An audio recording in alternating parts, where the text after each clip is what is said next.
Welcome to this week's episode of the Modern Mentor Podcast. I'm your host, Rachel Cooke.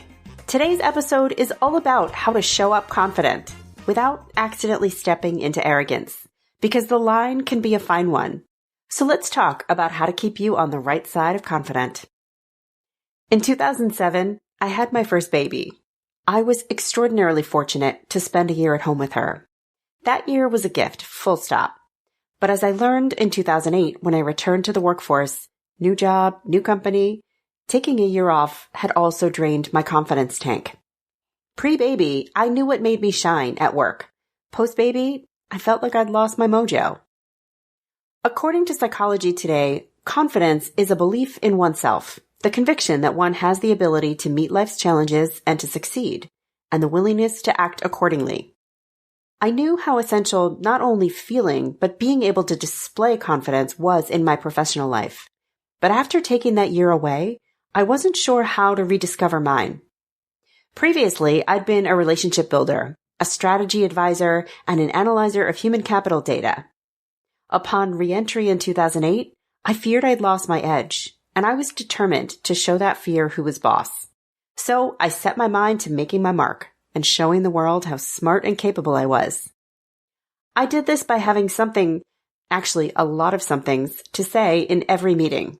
I was quick to offer solutions to problems, and when something needed to be done, I had it covered. No help needed.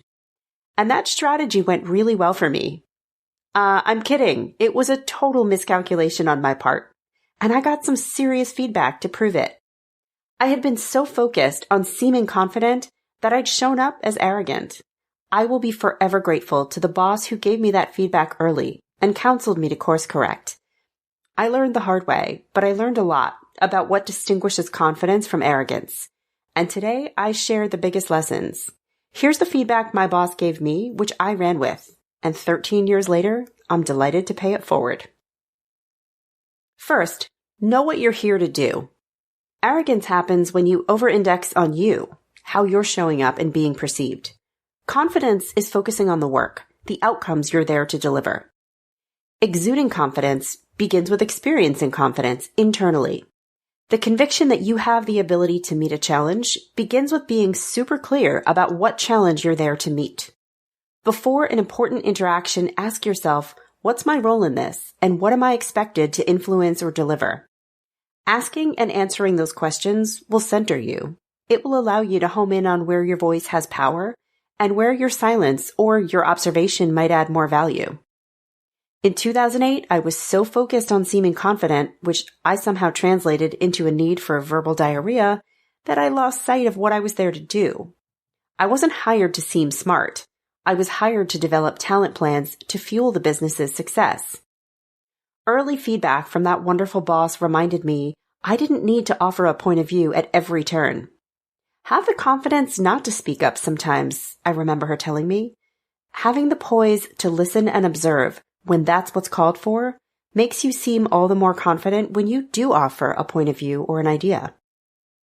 Second, listen like you mean it. Arrogance is pausing to give others a turn to speak, but confidence is truly hearing and absorbing what they have to say.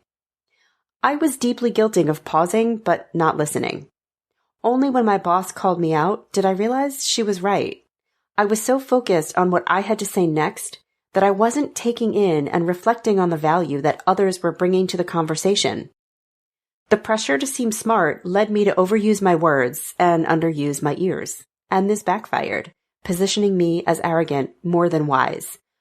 Again, that clarity of purpose should light the way. I was there to build a talent plan to help the business achieve its goals.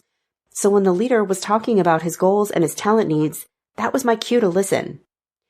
These were the moments that would provide meaningful insight and data to support my work. Feedback from my boss helped me become an active listener.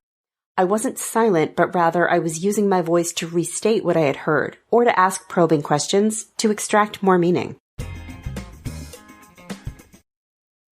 Next, let them see the sausage making.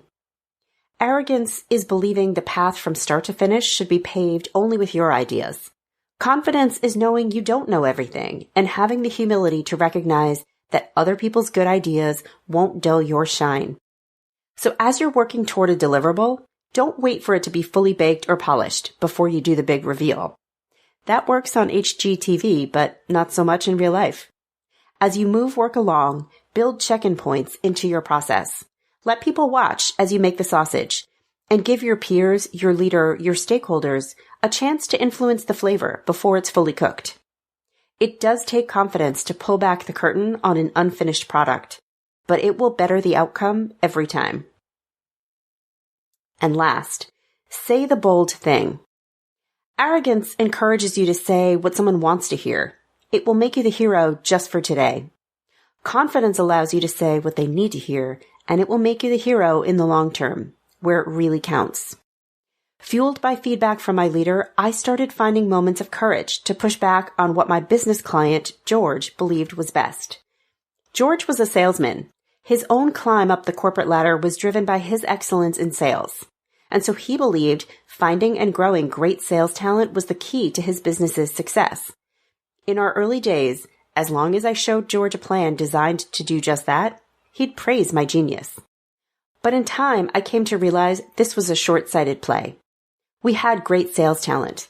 The problem wasn't finding more, but rather finding ways to enhance collaboration between sales and client management. A stronger partnership between the teams would enhance the customer experience, in turn delivering bigger business results. The first time I suggested this to George, there was no smile. But I had done my research. I'd compared us with other companies doing the same, and ultimately I won his support. My recommendation delivered success in the long run, but it took me time to find the confidence to say the thing he wasn't ready to hear. 2008 was a painful year for me, and yet it delivered some of the most important lessons I've learned along the way about confidence. And as I pass these along to you, I realized there might be a fifth bonus insight. It takes a lot to share your own journey of failure, mine, in service of someone else's success, hopefully yours. I choose to hope that's a reflection of the confidence I've gained along the way. Have a question I can answer? Check out my bio for all the ways you can reach me.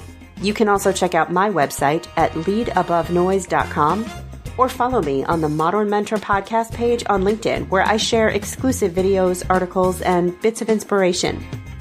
Join me next week for an episode about how to smash that virtual job interview. Until then, thanks so much for listening and have a successful week.